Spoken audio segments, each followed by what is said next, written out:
Guys এখন সকাল সকাল দেখেন পুরোপুরি শীতের মতো লাগতেছে, কিন্তু এখন কিন্তু শীতকাল প্রায় শেষ, শীত লাগে না। তারপর আমি জ্যাকেট গাতেছি কারণ আমার সর্দি। আর আমার সাথে আছে আমার ছোটো ভাই, দেখেন সে একটা বালতি আর একটা মগ নিয়ে আসছে।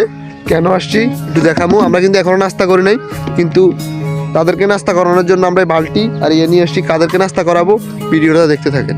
গাইজ এই দেখেন পানিও প্রায় শেষের দিকে, আর এত পরিমাণ কস্তুরি, মানে পানিও লন জানাইছেন অবস্থাটা জান একটু হানির লেগে বহুত কষ্ট করতে, যাই হোক হানির মগুরা লেলে। হ্যাঁ তো গাইজ এই হচ্ছে এদেরকে নাস্তা করার জন্য আসছি। মানে এদের তো খাবার হচ্ছে পানি আর সূর্যের আলো, এটাই তাদের জন্য সকালের নাস্তা।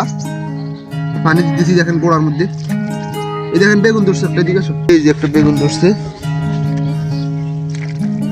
এই দেখেন এখানে হচ্ছে লেবুর কলপ, এগুলা কলপ, এগুলো সরাসরি কিন্তু এই দেখেন ফুল চলে এসেছে, গাছ ছোট কিন্তু ফুল চলে এসেছে। ফুলটা দেখো কাছে দেখো, মানে এটা কলপ তো এগুলো সরাসরি ফল দিব।